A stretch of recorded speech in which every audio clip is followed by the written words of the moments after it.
Тамшы KZ исламдық порталы ұсынады.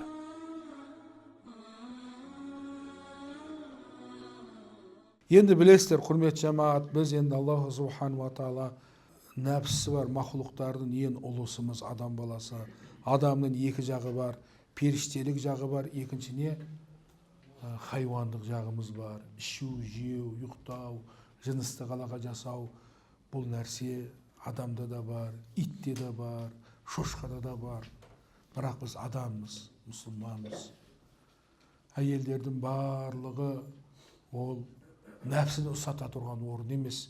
Пайғамбарымыз саллаллаху алейхи уассаламға шариғат келген кезде, ислам діні келген кезде Макка мүшриктердің пайғамбар алейхиссаламның шақырған нәрселері ұнамады ғой.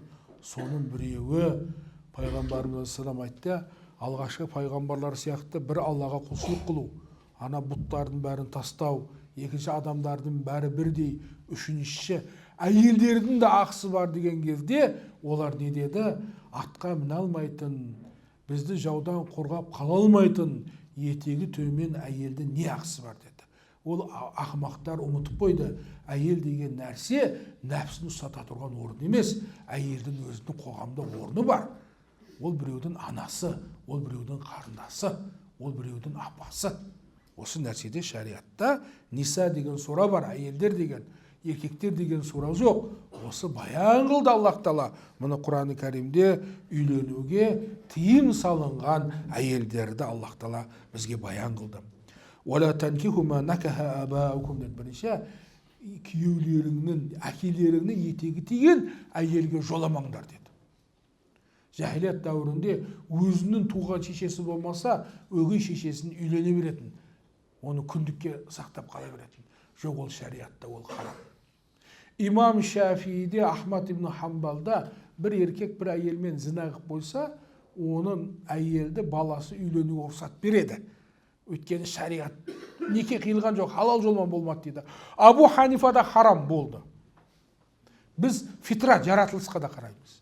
Әкеңнің етегі тиген адам, ол Құдай сақтасын, екеуі зина қылып қойған болса да, ал саған ол не болады? Харам болады. Екінші міне Құран-ы Кәрімде айтты: "Хуримат алейкум уммахатукум", сендерге үйлену харам болды аналарың.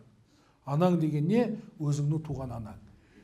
Әкеңді туған анаң, шешеңді туған анаң, жоғары бір ана. Ва банатукум, қыздарың, өзіңнің қызың, ұлыңның қызы, қызыңның қызы. Ол не? Харам болады.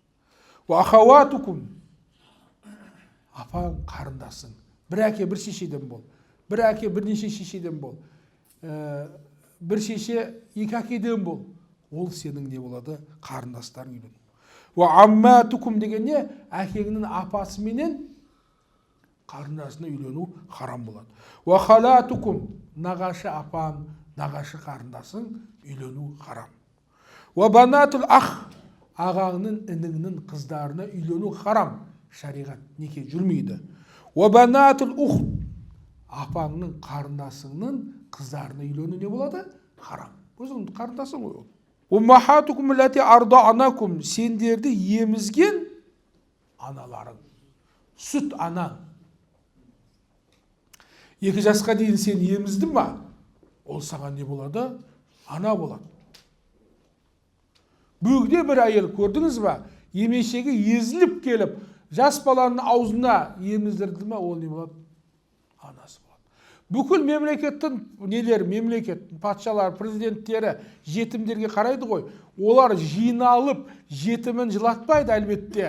Бірақ бүкіл елдің президенттері жиналып, ананың емешегі езіліп тұрып, көкірегінің баланың аузына салған сүтті не қыла алмайды, бере алмайды. Бұл Алланың берген нәрсесі. Мейіріменен 62 тамыры иіліп кеп тұрып балаға берген. Негізі туған кезде әйелдер туған кезде балдарды уызға тойдыру керек. Кезінде мынау коммунистер әтеге еміздірмеген. Уызға тоймаған баланың басы да жақсы істемейді. Білесің, жетім қозы бар ғой анау. Қарны қампиып қой болмайды ғой жаңағы. Ет жинамайды. Уыз. Уызға жарымаған деп жатады. Уызға жарымаған. Емізу. Ва ахаваткум нарада, бір емшектен емген ағалы не? Қарындас. 2 жасқа дейін. 2. Ол шарт. Емізуші әйел, емізуші бала, кейін сүт болу керек. 2 жасқа дейін. Абу Ханифада емді, бір емді болды. Имам Шафиде 5 мәрте тойып ему керек. Бізде 1 мәрте Құран-ы Кәримде «Умахатукум лати ардаанакум» сендерді емізген әйел. Мысырда бір жігіттер үйленем десе, қыз бенен жігіт. Оны сұрайтын. Олар жаңағы емшектес емген екеміз десек, үйленейін деп жатса, үйленбеңдер деп береді. Ағар үйленіп қойған болса, балдары болса, онда имам Шафиді ойын алатын. Неш мәрте емдіңдер? 2-3 десе ажыратпайды, тауба қылыңдар. 5 мәрте 5-тен көп емізген болса, ол не алады? Ажыратып жүреді. Умахату нисаикум, әйелдеріңнің аналары, енең, анаң сияқты. 3 анаң болу мүмкін. Өзіңді туған әйел, сені емізген әйел, әйеліңнің шешесі. Қосылдың ба, анау сенің анаң. Оны бәрі құрмет қылуың керек. Оны қажылыққа алып барсан болады, ажырасып кеткеннен кейін. Урабаикум лати фи хужурикум мин нисаикум лати дахалтум бихинна ва ин лам такуну дахалтум бихинна фала жунаха алейкум деді.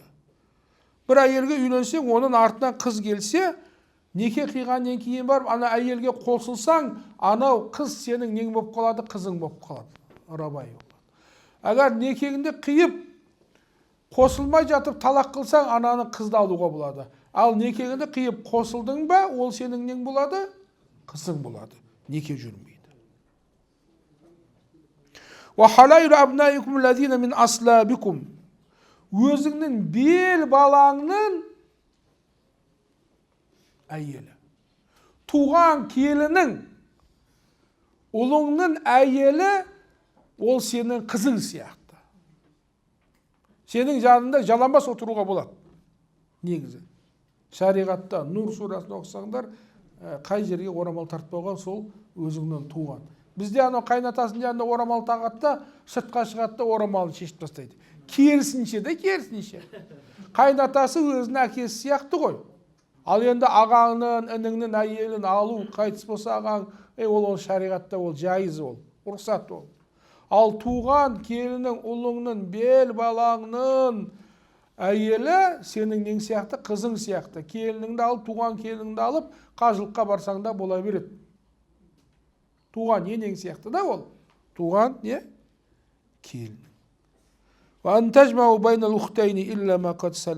Және де бір үйден бір денеге апалы сіңліні алып болмайды. Ол қайтыс болған екен, құда 1000 жылдық күйеу, 100 жылдық деген ғой. Ол жаңағы қыз кеткеннен кейін судайы сіңіп тастай бат дейді ғой. О қайтыс болып қалса, күйеуі құдай сақтасын, қайнысы немесе қайнағасы алады. Ал әйелің қайтыс болса, бір денеге басқа жақтан үйленбеген. Балдыздарының біреуін берем екен деген. Өйткені өзіңнің балдызыңды алсаң, сенің балаңа ол өгейлік қылмайды. Өзінің апасының баласы ғой. Ол апасы қайтыс болса, апамның көзі деп, өзінің баласына қарағанда анаға не қылады? Қаттырақ жан ашиды. Бұл біздің қазақта берік нәрсе. Еврейлерде бар екен бұл нәрсе. Білмеймін, біздің бабаларымызда не оны несі бар? Сондай. Олар да сонда қайнағасының рұқсатсыз тұрмысқа шықпайды екен олар. Пайғамбарымыз саллаллаху алейхи ва саллям, Құранда Аллах Тағала харам қылған сияқты пайғамбарымыз да кейбір нәрселерді харам қылады. Харам қылушы бір ғана, харамы халал қылушы бір ғана Алла емес, пайғамбар алейхиссаламда өзінің ойынан емес, «Уама янтику анил хауа ин хуа илля уахин юха». Сән есектің етін харам қылған кім? Пайғамбарымыз саллаллаху алейхи ва саллям. Жыртқыш құстардың, жыртқыш жануарлардың несін харам қылған пайғамбарымыз. Сол сияқты пайғамбарымыз айтты, бір әйелді туған нағашы әпкесіменен, немесе бір әйелді туған әкесінің қарындасыменен қосып алу харам деді. Бұл аятқа пайғамбар саллаллаху алейхи ва саллям өзінің хадисінде не қылды? Осы әйелдерге не қылды? Қосты. Бір әйелді туған нағашы әпкесімен де алып болмайды. Бір әйелді әкесінің қарындасыменен қосып амма деді ғой, алып болмайды. Бұны пайғамбар алейхиссалам не қылды? Хадисте қосты. Өткенде бір өзмандайды, бір сүтті ішіп жесем дейді, стакандағы дейді, сөйтсем дейді, ол әйелім сауып қойған екен дейді. Енді не болады дейді. Бір кесе стакандағы сүтті тартып жетем дейді, ол әйелім сауып қойған екен дейді. Мен айттым, колонкадан ішіп қойсаң еш нәрсе болмайды дедім.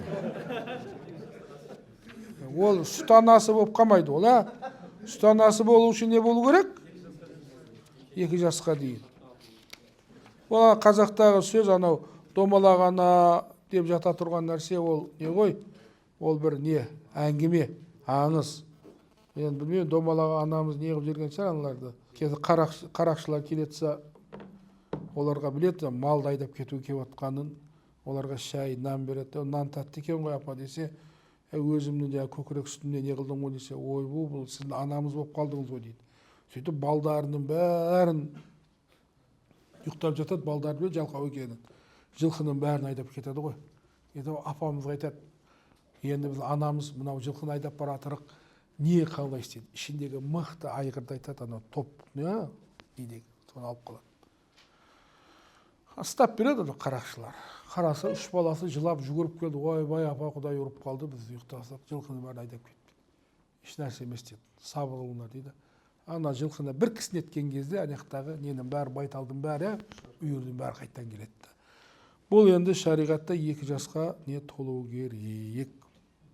Енді